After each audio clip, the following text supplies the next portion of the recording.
This is Kugan Cassius for IFL TV. We're at the Hilton Hotel here in Liverpool, ahead of Mersey Beat this Saturday night live on Sky Sports. With me fighting on that bill, Kell Brook, the special one. What's happening, Kell? Just chilling in the hotel, relaxing. Looking forward to weighing tomorrow, and then obviously the fight. It's just kind of, like I said, call it a warm-up, a tune-up, whatever you want, just to keep you busy before your big fight by July 19th now, we know. Yeah, obviously with this guy, I've seen him first time today. Look, he looks a mean character. Like you're saying, it is what it is. It's a warm-up fight. It's not a big, massive, meaningful fight. But I've got to definitely be on board with this kid. This is his world title fight, so he's coming to to give it his best, make a name. So I need to be smart. I need to be on my game with this kid. First of all, I need to be on the ball with this guy and then take him out.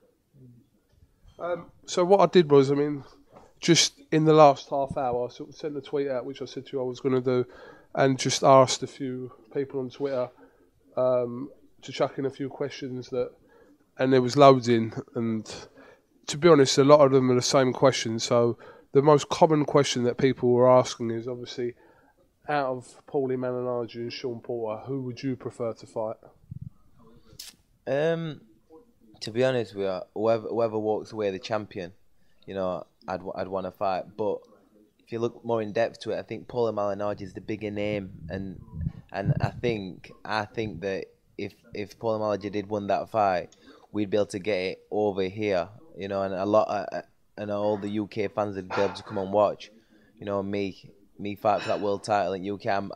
I'm pretty sure that we could probably offer Paulie enough money to get him over here, so it'd be more him looking in depth. But obviously, I want to get in there with a deservable champion. Whoever's the better fighter, I want to get in with the best. But you don't have a preference to who you think's a more winnable fight? No, as long as I do everything right and train the way I've been training. And just work on new things, keep working and keep improving as a fighter. I think that I can beat them all. Okay. Right, let's just pick some out at random here then. Right, Luke Wood wants to know, do you have a strict diet in between fights? Not really. I'm always conscious of what I eat, and but obviously after when you've been training for 10 and 12 weeks and you've been on it for that long, you've sacrificed a lot. I do have a blowout, and I do have a good few pizzas and the fast foods, but as soon as the training camp starts, I'm on it and I'm strict. I listen to me. To my nutritionists, I listen to my trainers, and I stick to it. Daniel Burns, I suppose you knew these sort of questions were coming, but Daniel Burns wants to know, ask Kell if the opportunity to fight can't come ahead of your world title fight, would you still take that? It's an hard one. It is an hard one, now that the IBF have, it's definite now. I was so excited when even though I knew it, when it was confirmed, I think that even if the calm fight come on, and people, after get this right, that I've been, wanting this world title for a long time, and it's the biggest thing for a fighter, to box for a world title. So I think that I'd have to come first, because all the doors, open when you win that world title. All the doors will open. You're in power. Everyone wants that world title belt off you, and there's big money at stake, and you can lure them, them elite fighters in. You kind of said for ages that if the Khan fight came about, that you would take that, but now that you've got a sort of, it's got to be done by July 19th. We know that, regardless of whatever happens on April 19th, by July 19th you would have had your crack. So it's there. I suppose it's a different outlook on it. It is, but the thing is with Khan, it disrespects me, and we've had a little thing about on Twitter, and the thing is like he he ain't deserve. You know, he's not boxed at welterweight, and he's getting all these opportunities, and it's like he gets all these opportunities and stuff like that, what he doesn't deserve. You know, I've come up the hard way. You know, whoever's been put in front of me, I've boxed and I've beat. You know, I don't get involved with all the politics fight. I just train. You know, to win, and you know that's all I do. I don't lose, I win. You know, so you know, I've gone through the mill. I've had it the hard way. So, you know, when I do get the world title, it's going to be very, you know, I deserve that. I deserve it because I've put, you know, since 9 years old in that gym, sacrificed all my life, you know, for that part, you know, for that moment. It ain't just been given to me. You know, I've earned it. I've earned the right. Geordie Stewart wants to know, what are your thoughts on Khan fighting Guerrero if that was to happen? I think it's a good fight. I think it's a good fight. Whenever I hear these fighters with Khan, I always think it's exciting because you know he's a British fighter, you know, and his names the names what have been, you know, Guerrero's obviously boxed Mayweather, so I know him, and these other names, you know, it'd be a good fight to watch for us to, you know, to go out and see him fight these guys, just to see, you know, how he stands at 147.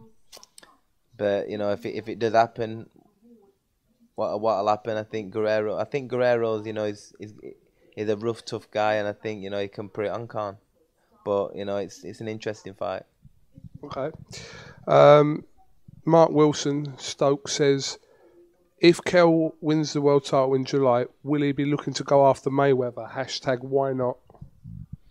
Yeah, of course. You know, I'm a legitimate world champion, and you know, he's a world champion also, and you know, they're going to be the names what are going to be talked about. Them, you know, them. He's the best pound for pound fighter in the world, and I'd be a world champion then, and you know, so you've got to put his name in the hat. Stiddy wants to know what actually happened in sparring with Khan. What actually happened? We're a 15, 16-year-old and down in amateur squad, and we had a spar, and you know, you could tell that, you know, when we get in, it were a lively spar, and the coach, you know, stopped it a good few times because we were trying to lay it on each of them and chuck big shots. But you know, I remember him being fast catching with these like pitter patter shots, and I'm catching him with hard shots. You know, he had a little bloody nose, but you know, I believe that I dominated it, and with the accuracy and countering shots. You know, I believe when I left that ring after that sparring session, that, you know, I took control. Okay. Rochdale Cowboy 9 says, ask Kell if he will ever stop fighting warm-ups. I don't know if that's a dig or a legitimate question, but... Listen, you know, this is what it is. You know, I boxed Sanchenko, you know, who were a world champion, you know, and only lost once, you know, to a cut against Malignaggi. I went in there and did what no other fighter's done, and that's knock him out. That was like back end of last year. You know, this is what it is. You know, I've got myself in shape, you know, and we said it from the beginning, this is a warm-up fight.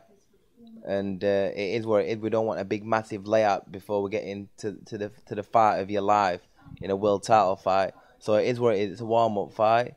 This guy's still dangerous. You know, he's a young 25 Mexican gringo coming to, you know, put it on. And, you know, so it is what it is. You know what I mean? Whoever they put in front of me can be anyone.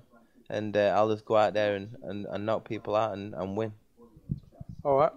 Mark McGee says, does he feel he's had the adequate standard of opponents to prepare him for world-class fighters? You can go on about Danny Garcia, like before he knocked Khan out and stuff like that. You could say the same about these. You can say the same about Mayweather before he had the breakthrough fights.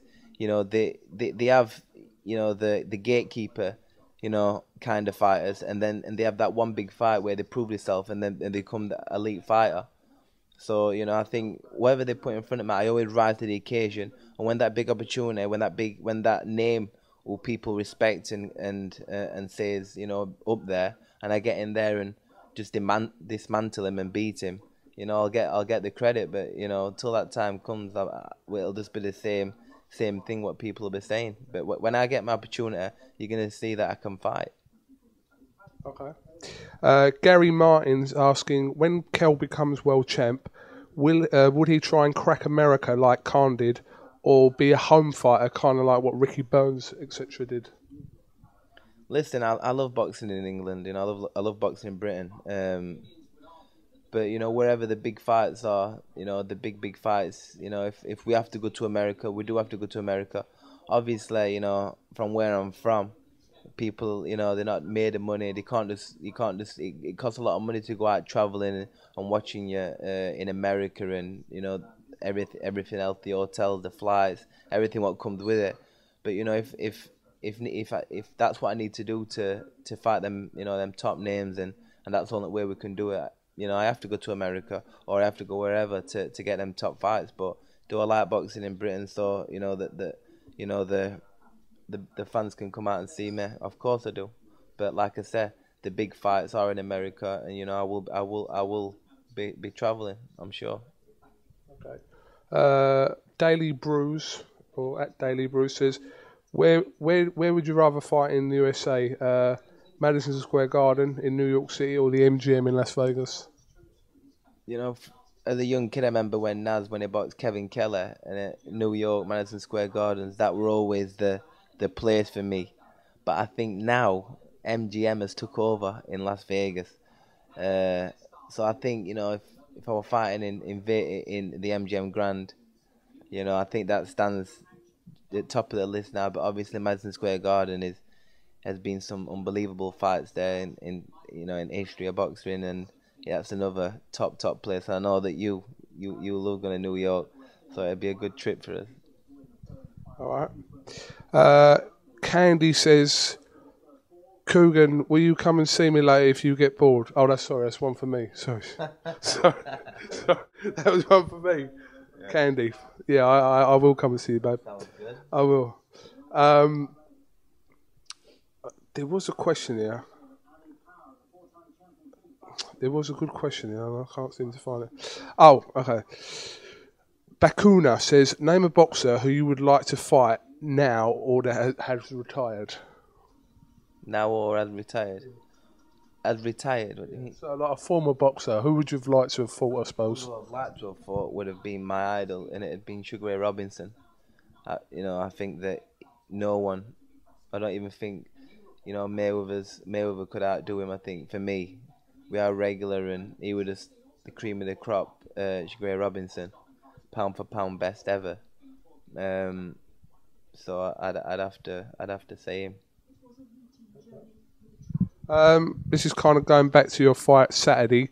Adam Wood wants to know, was it harder for yourself for this camp against Robles to knowing that's a keep busy fight?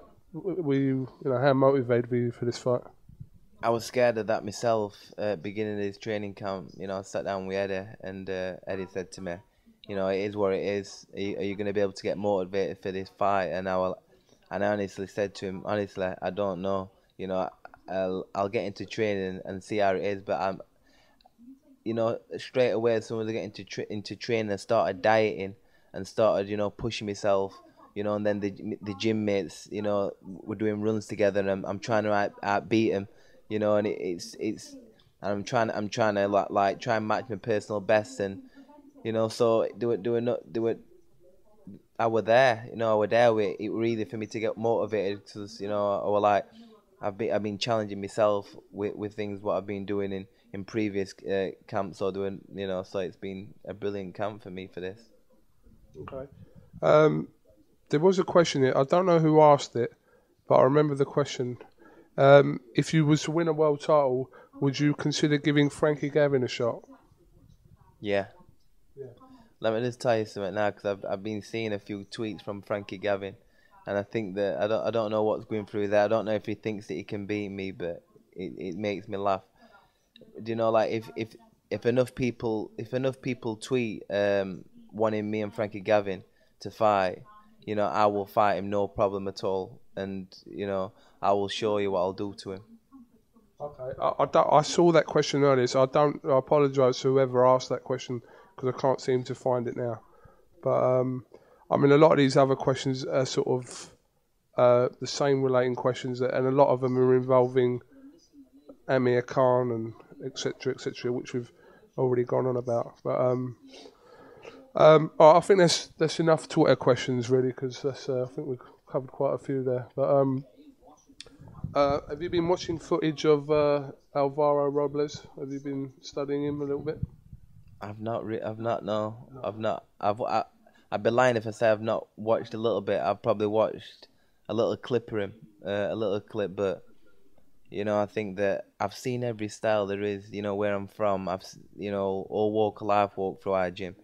All different kinds of styles, the Naz style. We've had, when Khan fights, around our area, like a lot of these young kids come in who want a bit next Khan and try and box like Khan. There's all different kinds of kids what walk through our gyms. These guys what walk forward. These tricky fighters. So I believe that I've seen all the styles there is. There's nothing gonna faze me when it comes down to a style, because I adapt to anything what's in front of me. So I'm just gonna go out there and like in this training camp I've been just working on. I've not been thinking about one fight. I've just been working on my technique, my fitness, and just me. All I've got to do is just perfect myself, and whoever's in front of me, I've got no problem beating. A few people suggest, I read it on Twitter and quite often, that people insinuate that you seem to use Khan's name to sort of promote yourself or to big yourself up. What do you say to that?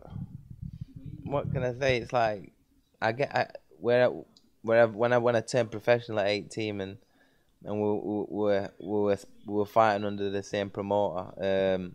I believe that we were kept apart. His names, my name and his name's always been mentioned. And I believe that he's had the easy route. Can you say? I know that he obviously trains hard and he has to work hard, but I think that he's had the easy way. I've had to go through it hard, and sometimes it's been some fault of my own. Young kid, falling off track and and missing fights. But at the end of the day, I'm ready, and the opportunities, whatever come my way, when they do come, I'll grab them both hands, and I'll be taking them. I'm unbeaten, I'm ready to show the world that where I belong at top.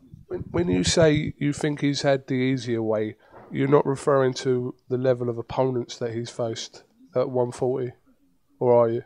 No, I think that he got the world title more or less Kotelnik. Like I think it was an easy fight for him. I think that he's been well managed. I think that he's had the right opponents at the right time, and I think when he has come up against the better fighters, he's got knocked out. So and he's had these opportunities to prove himself. And when he's been in them hard fight, he's got beat. I'm just saying that when my opportunity comes, everyone's I get slagged off and everything when my man and his name get mentioned. But no, you can't slag me off, because when I do get in them fights, you're gonna see what I've got, and believe me, I've got that lion in me. What's gonna take them guys out? Sorry, I just remembered another Twitter question again. I don't remember who sent it, but someone said that, do you believe that Khan Brook would be bigger or as big as what Frotcher Groves has turned into? It's an hard one. It is an hard one. I think it'd definitely be their first fight. In pay-per-view buys and gate. But the second one, because we know how great the first one were, and how the tension built up in the first one, and it's exploded their second one. I don't know if it'd be quite as big, but who knows? You know, it's been going on for a long, long time, me and him. And if it ever did happen, who knows how explosive it'd be. You know, I get quite a lot of stick, to be honest, because I get called a fence sitter. But then when it comes to Khan Brook thing, people seem to think I side with you over Amir Khan. You know, but listen. I know you just. You could be sat with me now, and you just tell me on or off camera what you actually did think. You know, if even if you were more friendly with one fighter than another, if you thought that guy could beat him, I believe that you'd just say it how it is, and you'd say who you believe would win. Yeah, I have these conversations off camera and off Twitter because you can understand that if I think that you beat Khan or Khan beats you, it's like automatically I'm biased towards. That's how it works, isn't it? That's how you look at it. But you know, it's one of them things where I've always had a good relationship with the whole of the Khan camp, as I have with the whole of your camp. So to me, it's like when I see Amir, I'm wanting to get a bit with him. Same time, and then when I see you, it's exactly the same. So if people don't understand that, then that's down to them. But I don't think I show you any particular bias.